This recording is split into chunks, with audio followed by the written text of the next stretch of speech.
You know that feeling, right? That soul-crushing moment when you're trying to argue with someone online and you just realize it's completely pointless. Well, there's this really fascinating modern text called the Auroran Epistle that has a powerful way of looking at this exact problem. So let's break it down. And boom, right out of the gate, the epistle hits us with its core metaphor. To explain oneself to idiots is to water asphalt hoping for a garden. Wow, that single sentence just perfectly captures that feeling of futility.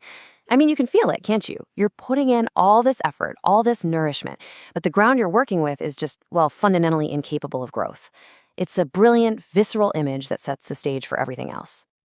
So, let's dive a little deeper into this idea of watering asphalt. See, the epistle isn't just giving us a witty saying here. It's really a diagnosis of a specific modern problem. That constant demand for endless justification from people who, let's be honest, have zero intention of actually listening. It's all about recognizing when your efforts are not just ineffective, but are being poured onto completely barren ground.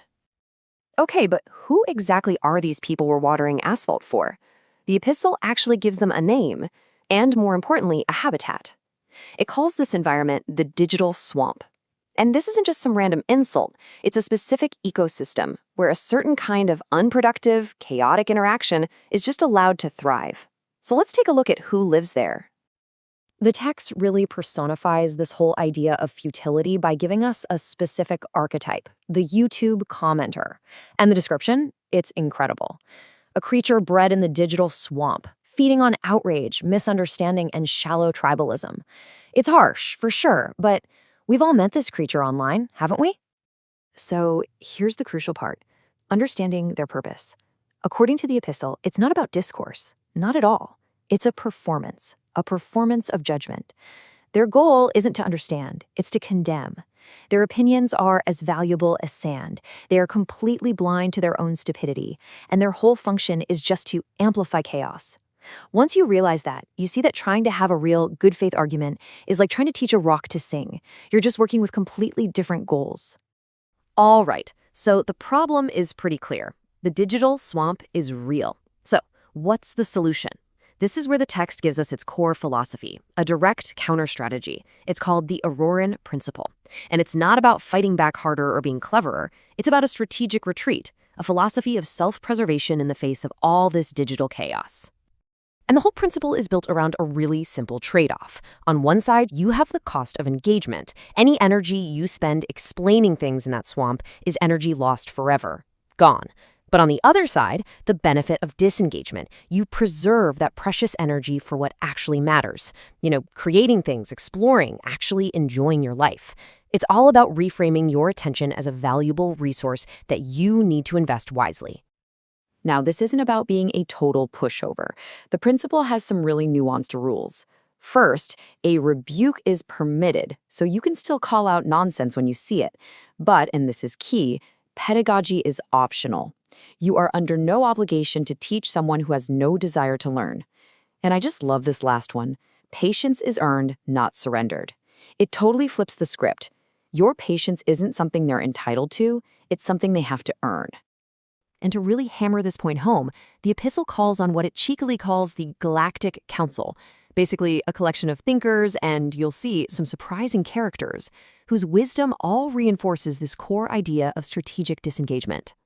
First up, from a source of wisdom you probably weren't expecting, Kirby. Fun breath suffices, no words can cure stupidity. It's kind of whimsical, right? But it's just a way of saying that sometimes the best response isn't a long, detailed counter-argument.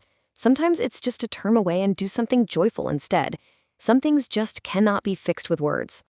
Next up, we have a thought attributed to Einstein. One cannot argue with folly, only transcend it.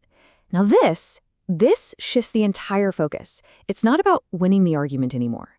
The goal isn't to prove the other person wrong, it's to rise above it, to elevate yourself out of that argument entirely, to operate on a totally different plane where that kind of foolishness can't even touch you. And finally, a piece of wisdom from the rabbis. Wisdom is shared with those who can hear, not with the keyboard warriors of asphalt. This brings us right back around, full circle, to that core metaphor. Any meaningful exchange, any real sharing of ideas, requires a receptive audience, a fertile ground. Without that, you're just shouting into the void, or, watering asphalt.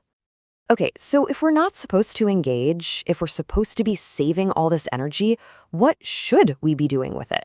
Well, the epistle's final section lays out a really clear, positive alternative. It calls it the path to joy. And the text just drives the point home with one last powerful image. To engage with idiots is to plant seeds in tar, futile and self-diminishing. Pay close attention to that last part, self-diminishing. It's not just useless, it actually harms you. It crushes your spirit, it wastes your potential, and it leaves you covered in tar. So this is it, the crucial takeaway. What the text calls the eternal recommendation. Instead of watering asphalt, do this. First, focus on ambient joy, the small good things right there in your environment. Second, invest in walkable cities. Get out and engage with the real physical world. Third, build friendships grounded in reality, real connections. And finally, the ultimate act of liberation. Leave the comment section to rot. It's a call to disengage from the swamp so you can re-engage with the world. So, the epistle leaves us with this powerful challenge. In a world that seems so full of digital asphalt, where are you choosing to spend your energy? Where are you planting your garden?